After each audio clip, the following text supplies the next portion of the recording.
Muy buena noche, bienvenido a su programa Acción Positiva.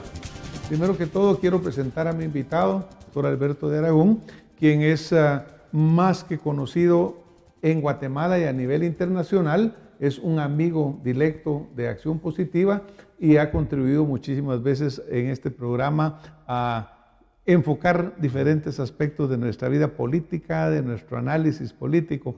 Así que, Alberto, quiero darte la bienvenida a tu programa Acción Positiva. Gracias. Como siempre me siento muy bien, muy agradecido por la invitación y me siento, como tú dices, en mi casa, así que gracias. Pues muchas gracias, Alberto.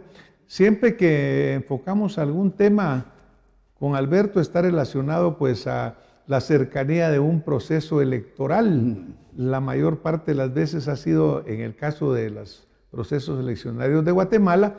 En esta oportunidad, Alberto, yo quisiera platicar contigo de ese proceso eleccionario que, no siendo en Guatemala, es tan importante para nuestro país.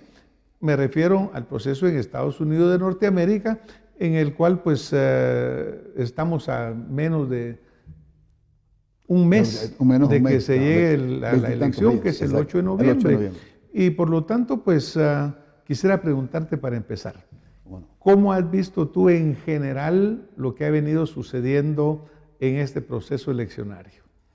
Bien, bueno, principalmente nos guiamos a través, por lo menos en el caso mío, a través de los debates, pues tenemos un montón de otras cosas que hacer y lógicamente estamos con las noticias, pero yo creo que el de los debates ha sido un reflejo de lo que ha ido sucediendo y lo que va a suceder en la próxima elección. Si queremos entrar en ese tema como tal, hemos visto a un Trump que se fue deteriorando, o sea, en el primer debate no lo hizo muy bien, mejoró en el segundo y en el tercero, que había iniciado muy bien, se fue descomponiendo y al final yo creo que se hizo una especie de harakiri, o sea, que este último debate lo lastimó muchísimo. Creo que hay un efecto, lógicamente, en la política norteamericana de debilitamiento por parte del Partido Republicano. No es que querramos que eso suceda, es que creemos que está sucediendo. Debilitamiento por parte del Partido Republicano que es muy posible que conduzca al aparecimiento de una tercera opción política. O sea, que deje de ser un sistema bipartidista y llegue a producirse el surgimiento de un nuevo partido político, como ha pasado en otros lugares, por ejemplo en Honduras, etcétera, que eran dos principales partidos de más de 100 años establecidos, y entonces ya se empezó a fortalecer un tercero, que fue un desprendimiento de uno de los partidos principales, y yo creo que tengo la sensación de que puede producirse esto en Estados Unidos.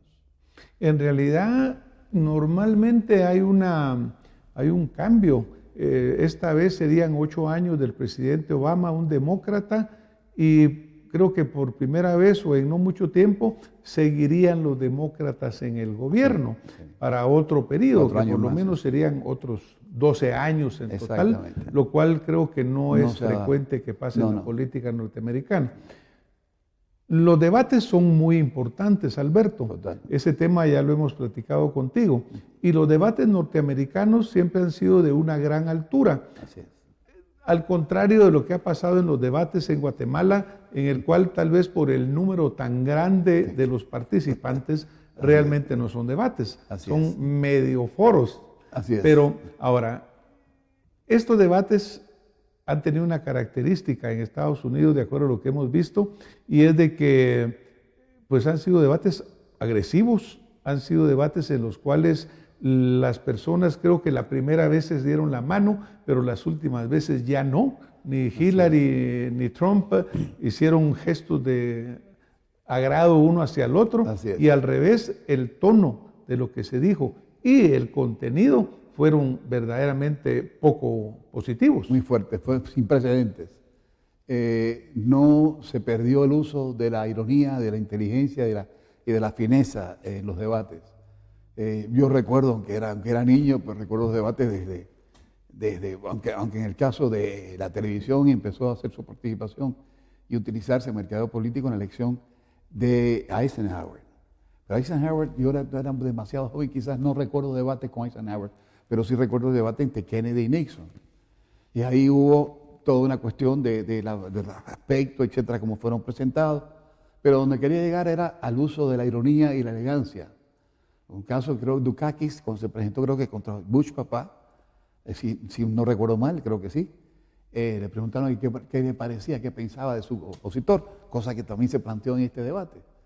Y entonces le dijo, el gobernador Dukakis, insistió mucho en gobernador Dukakis, un excelente gobernador, un excelente padre de familia y además un gran griego, como lo aman en Grecia. Hoy, por ejemplo, se está celebrando en Grecia la posibilidad de que un griego sea presidente de Estados Unidos.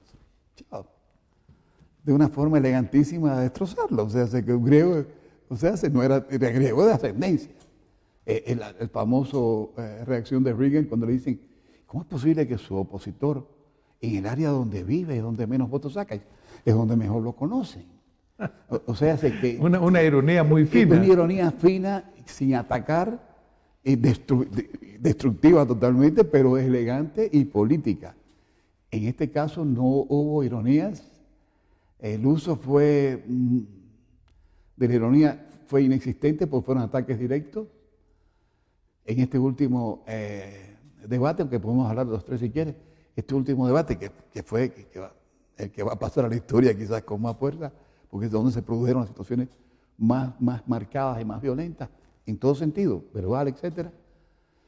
Se vio una señora Clinton con una experiencia política sólida que es evidente, o sea, lo único que le falta es ser presidente, o sea, bien manejada, bien maquillada y perfectamente entrenada para utilizar inclusive los recursos del propio Trump. O sea, a ella no la sacaron de quicio. Entonces, una de las técnicas en el debate es procurar sacar de quicio a tu opositor. El opositor que pierde el quicio, o sea, que se molesta, que pierde la compostura, etcétera, pierde el debate. Y eso él trató de hacerlo con Hillary y no lo logró, y ella sí lo logró con él. O sea, que en cuanto a lo que es el debate como tal, incluso estábamos comentando con parte del grupo nuestro acá, porque está en mi casa también, como tú dices, es evidente que Trump no le hizo caso a sus consejeros.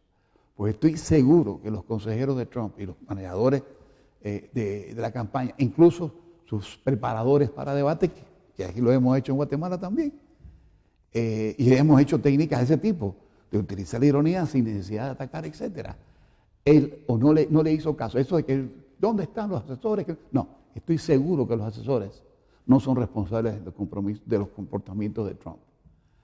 Él no puede haber seguido las líneas de él, porque entre otras cosas, utiliza un término muy fuerte contra la señora, contra su opositor, nasty lady, la nasty woman, peor todavía, una mujer deleznable, una mujer que no desagradable, no tiene valores, nasty, sucia.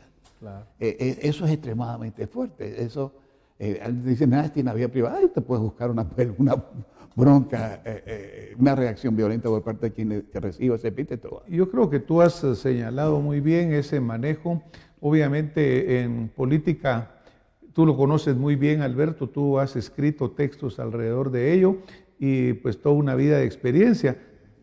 Es una planificación verdaderamente compleja y un debate de estos en los cuales hay tanto en juego, porque creo que fueron millones de millones en el mundo viendo ese debate. ¿Cómo no? Y deduciendo al final, voy por este o por el otro candidato.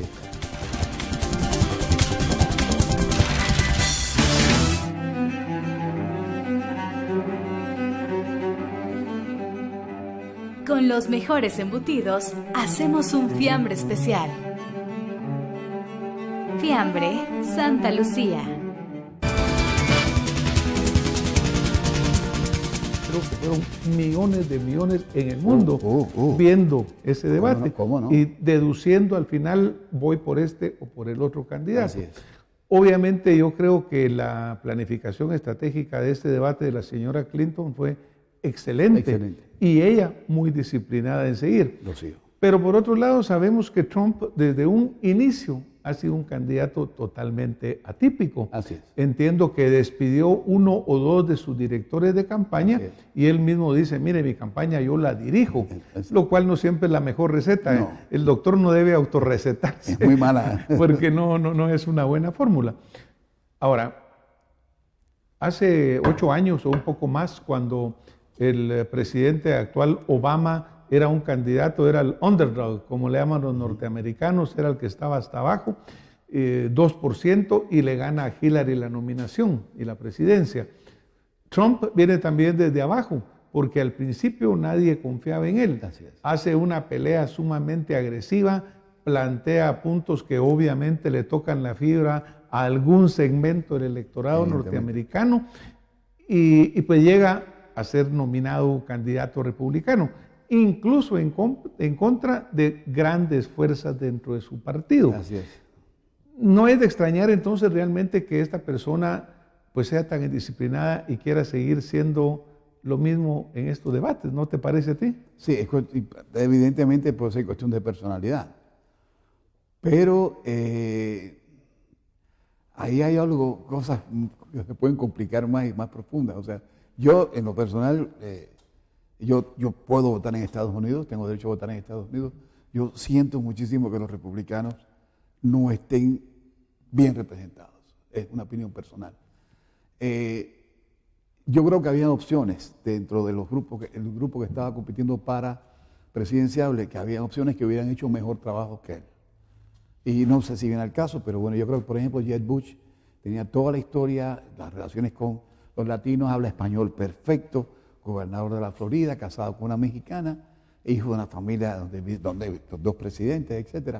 Él era una buena opción, sin embargo, no fue bueno en la competencia interior de los republicanos. Yo creo que lo que pasó ahí, Francis, es que él empezó a decir cosas que la gente quería oír. Y lo querían oír, pero sin empezar a analizar las consecuencias. Por ejemplo, el ataque a los mexicanos, por ejemplo. Tienen 36 millones de mexicanos dentro de Estados Unidos que ya son ciudadanos y tienen sus respectivas familias.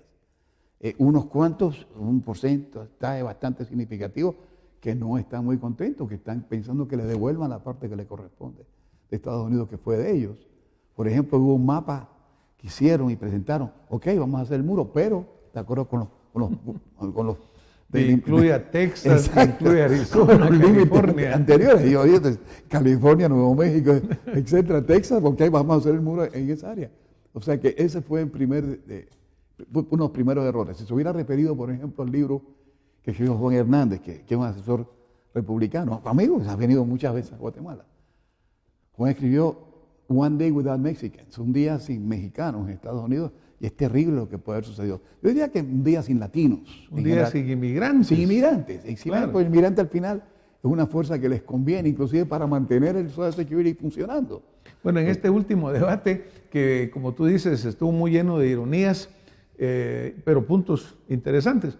Todos sabemos que haciendo uso de los recursos contables que permite la ley, pues el señor Trump viene y no paga impuestos en una cifra millonaria. Exacto. Por 18 años. Se lo señala Hillary y le dice, mire, incluso inmigrantes ilegales que usted quiere sacar de acá, pagan los taxes federales que usted no está pagando. Es decir, señalando una realidad. Por un lado, algo que está dentro de la ley, porque la ley le permitió hacer esta maniobra contable. Pues si uno dice es inmoral, sí, pero es legal, pero lo hace. Claro. Pero, digamos, Alberto, Trump en sí es un inmigrante, porque él no es Sioux, ni es Cheyenne, ni es de ninguna de estas etnias originales. Así es. Ahí. Entonces, todos han sido inmigrantes en Estados Unidos de Norteamérica, a excepción de los nativos, originales que están siendo o han sido desplazados a reservas, ¿verdad?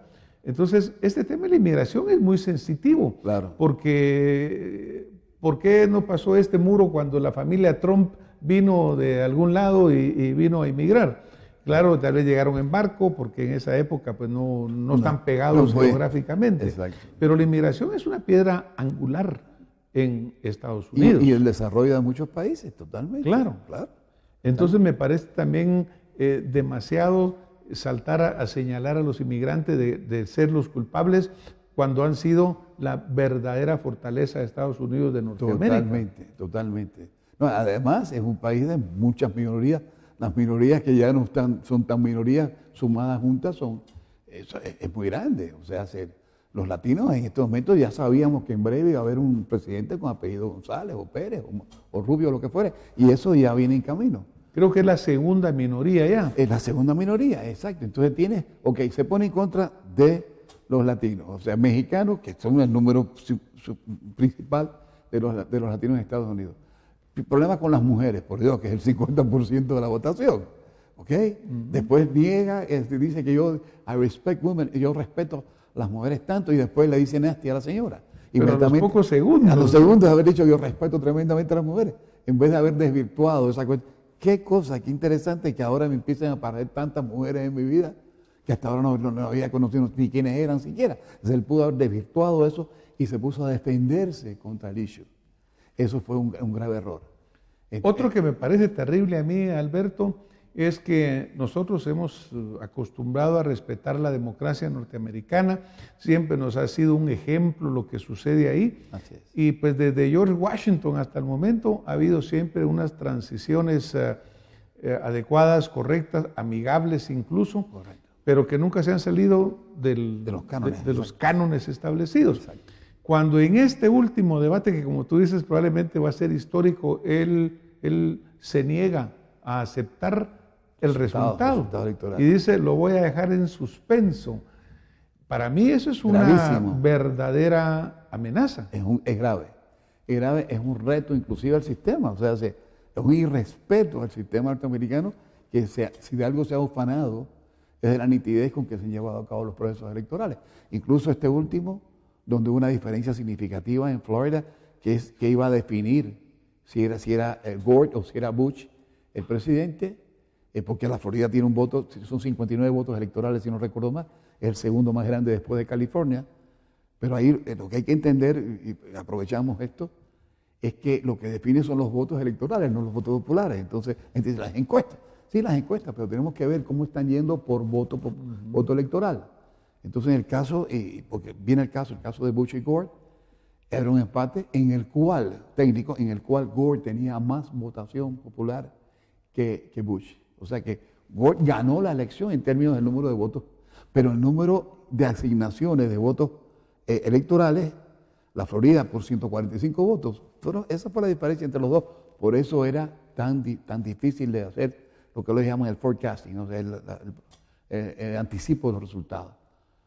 Bueno, hubo que hacer un conteo nuevo, un conteo manual, y fueron 145 votos de diferencia. Si hubiera sido uno, hubiera sido asignado el total de la votación de la Florida a quien hubiera ganado, y en este caso fue Bush, y por eso ganó la elección. Pero ¿qué pasó con Gore? Aceptó los resultados, se despidió, dijo, bueno, hasta una próxima vez, y se fue. Se reveló hace poco una carta de Bush dirigida a Clinton, manual, una carta hecha a mano, donde le deseaba los mejores éxitos en su cuatrenio, que él estaba a su disposición y que juntos tenían que sacar adelante su país. Esa es la política y el concepto político norteamericano a los cuales estábamos acostumbrados. Estos se rompieron todos los cánones. Primera vez que alguien se atreve, como dicen ellos, challenge, a retar el sistema y a poner en duda la posibilidad de la credibilidad de las elecciones. Y el que sepa un poco de esto se da cuenta, cada estado hace su propio conteo. ¿Cómo es posible poner de acuerdo a todos los estados para que todos los estados vayan de alguna forma? Creo que fue fatal y creo que eso lo termina de hundir, con el respeto que merecen todos los seres humanos, lo termina de hundir a él como político. Yo creo que el futuro político de él, ya él firmó su renuncia, tiene que poner su pijama y irse a dormir, ya como político no puede funcionar.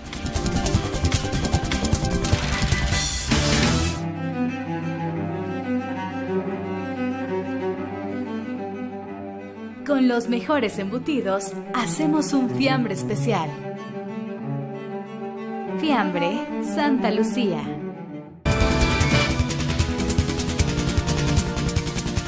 Con respeto que merecen todos los seres humanos, lo termina de hundir a él como político.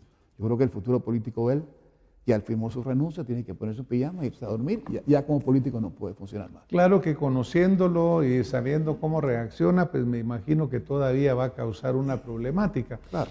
Tú eres un verdadero experto en la encuesta y cuando uno mira que a pesar de todas estas cosas desagradables ahora sí que el señor Trump ha venido haciendo, pues insultar a la mujer, poner en duda la credibilidad del sistema y sin embargo todavía una Claro, gran cantidad de votantes. Claro. Van a hacerlo por él. Sí. Entonces, ¿no crees tú de que va a quedar una América, Estados Unidos de Dividida. Norteamérica dividida Totalmente. en temas tan sensitivos como el racismo, como la xenofobia, como todas situaciones de que pueden ser semillas de más violencia? Totalmente, ya venía dándose una ruptura, digamos, en ese sentido. Este señor, pues yo creo que ha venido a marcar una diferencia un poco más dramática. Creo que los extremos de él, por un lapso, y creo que va a surgir un tercer partido, que va a ser un desprendimiento probablemente de ambos partidos, porque tengamos también claro que la señora Hillary no es exactamente la mejor elección que hubieran tenido los demócratas. Más aún, hay quien dice que el único hubiera perdido contra Hillary es Trump. O sea que tuvo la suerte que él fuera electo porque otro republicano, y hubo elecciones, hubo estudios al respecto, Claro. le ganaban a Hillary. Casi cualquiera, no todos, de las otras opciones. Marco Rubio le ganaba a Hillary, por ejemplo, y creo que le ganaba también Jeb Bush. No estoy muy seguro de eso. Yo creo que sí, yo creo que se va a dar esa ruptura. Creo que lo mejor que pudiera pasar es eso, precisamente que viniera un partido que aglomerara a todos los, digamos, disgustados con sus respectivos partidos actuales y eso puede ser que le abra una válvula de escape a ese resentimiento que tú planteas muy bien y que creo que va a privar un rato después de las elecciones. Porque, por ejemplo, en otros debates o campañas anteriores, el enfoque ha sido más hacia la temática y en este caso se desvió hacia el insulto personal, hacia los temas que si los emails de la señora Clinton, que si la forma de hablar de la mujer del señor Trump, y al final terminaron siendo los temas que polarizaban. Exacto. Si nos vamos un poquito más hacia adentro, dentro de las primarias del Partido Demócrata, Bernie Sanders tuvo una participación Bastante muy agresiva. fuerte. Hubo un buen segmento de la población Joven, que lo apoyó. sobre todo. Joven, sobre todo joven. incluso mujer también. Y mujer, exacto. Porque fue sumamente interesante que la mujer demócrata apoyaba más a Sanders, igual que los jóvenes. Los discursos eran bastante diferentes. Fogoso, sí. Porque mucho del discurso de Bernie Sanders era un discurso muy populista, Sí. muy hacia la izquierda. Incluso la señora Clinton tuvo que cambiar su discurso. ¿Qué piensas tú de esa desviación a la izquierda que pareciera estarse dando en el electorado americano? Bueno, el electorado, porque sí, efectivamente, Sanders se declaró abiertamente socialista prácticamente, okay. Lo cual es su derecho, no estamos discutiendo esa cuestión. Y a Clinton, que también ella tira hacia la izquierda, efectivamente, ella empezó en el discurso a hacer manifestaciones en contra, o decir, los que van a pagar esto son los que tienen, etcétera, se estaba manifestando también, o sea, que estaba tratando de quitarle un poco de protagonismo, digamos, a Sanders en su grupo y jalárselo hacia ella. Creo que lo hizo bien en ese sentido. Ahora, que vaya a ser muy distinto el comportamiento de ella con Sanders o sin Sanders, etcétera, yo creo que ella es una persona que se inclina también como el Partido Demócrata, Obama en particular, se inclinan hacia la izquierda. Y creo que van a continuar 4 años más en esa dirección. No, yo las cifras esas no las tengo mucho, pero según Trump, el país está endeudadísimo por este tipo de acciones de Obama. Yo creo que es verdad. Y ella mencionó algo de corregir el rumbo y tratar de recuperar la cuestión económica. Si no lo cumple, yo creo que el país se va a enfrentar con un problema muy grave desde el punto de vista económico, sobre todo teniendo que enfrentar las guerras. Esas guerras cuestan dinero. Bueno, obviamente dentro de la plataforma de Trump había datos económicos que sí eran verdaderos. Totalmente ¿no? legítimos, exacto. El grado de endeudamiento de Estados Unidos como nación es enorme. En el orden de los trillones, Sí, que ya así prácticamente no se pueden ni siquiera describir. Así es. Y es un endeudamiento que persiste y va a persistir.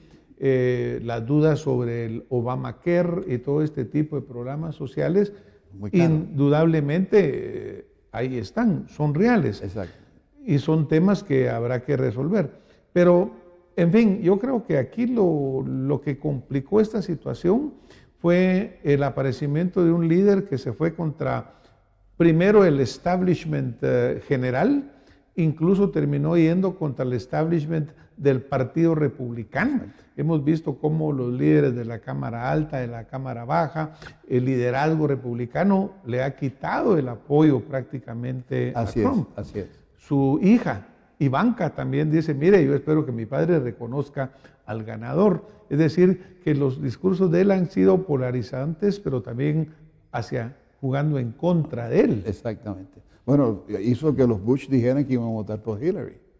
Los propios Bush republicanos, claro, dijeron que votaban por Hillary. O sea que, perdió inclusive el apoyo dentro del propio partido, figuras muy fuertes, al punto que yo creo que el movimiento que están haciendo ahora los republicanos debe ser tratar de fortalecer a los gobernadores, o sea, los candidatos a gobernadores y senadores, etcétera, para poder mantener el Senado, para poderlo fortalecer. Porque la presidencia, yo creo que ellos ya saben que la presidencia lo más probable es que no la gane. Y muchos de ellos están desligando su imagen de la imagen de Trump para asegurar que no pierden también en sus distritos. En sus respectivos distritos, exacto. Ahora, ¿no tienes tú la preocupación de que va a quedar muchas heridas abiertas? Totalmente. De que van a quedar muchas heridas sangrantes ahí. Sí. Y que vayan a lastimar a la población norteamericana. Sí, yo creo que desgraciadamente se puede dar. Creo que una de las soluciones, lo cual que se producía antes, y yo creo que ahora ya no se va a producir, es el shake hands de los dos que se enfrentaban y decir, bueno, que ahora vamos a trabajar juntos por un país mejor. Eso no va a suceder ahora, desgraciadamente esas heridas van a quedarse abiertas, como tú planteas, y por eso yo también presumo que la posible aparición de un tercero en discordia pudiera de alguna forma ser una vía, una válvula de escape a esas presiones que van a haber. Se quedan como están ahora, va a seguir habiendo dificultades y se va a seguir convirtiendo en una sociedad peligrosa, porque se ha vuelto peligroso en algunos lugares. Fíjate los pues hechos esperemos que una de las cosas positivas sea el fortalecimiento de la fuerza política latina, porque sí. Hemos visto pues de que ha habido una gran promoción hacia el voto latino. Miren, participemos, votemos, inscríbanse, vayan a votar. Incluso ahora que hubo esta tormenta en Florida, pues se pidió que se atrasara un poco la fecha, porque había retrasado la inscripción.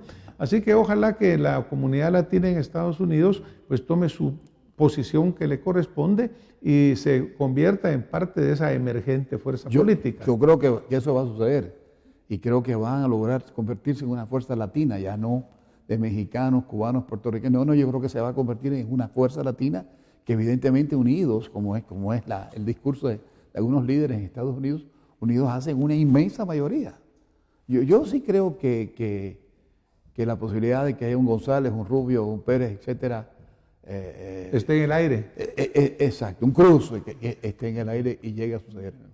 Alberto, nos tenemos que ir. Qué pena. ¿Cuál quisieras dejar como mensaje final a nuestro auditorio? Pues yo diría que pudiéramos tomar lecciones que fueran positivas, o sea, entender que la política es necesaria, pero necesaria con partidos fuertes y políticos fuertes. Y en vez de agredir a los partidos, agredir a los políticos, debemos, yo creo que, buscar la forma de fabricar, de construir, de permitir que se fortalezcan esos partidos o crear partidos fuertes y políticos fuertes. Pues si queremos vivir en democracia, queremos seguir viviendo en democracia, seamos demócratas o seamos republicanos, vivir en democracia tenemos que vivir con la política. Si queremos ver lo que es la antidemocracia, echemos un vistazo hacia el sur y veamos lo que es Venezuela, en qué tiempo los antidemocráticos, en este caso, lograron convertir un país multimillonario, un país de los más ricos del mundo, convertirlo en un país de personas que piden limosna. Terrible. Alberto, muchísimas gracias a ustedes por habernos acompañado esta noche. Pues en el caso de la elección norteamericana, el 9 de noviembre tendremos ya la respuesta. Y yo creo que es importante aprender que la democracia la construimos los ciudadanos y hacia eso es donde tenemos que trabajar. Buenas noches y hasta la próxima semana con más acción positiva. Muchas gracias. Gracias por la invitación. Te agradezco mucho.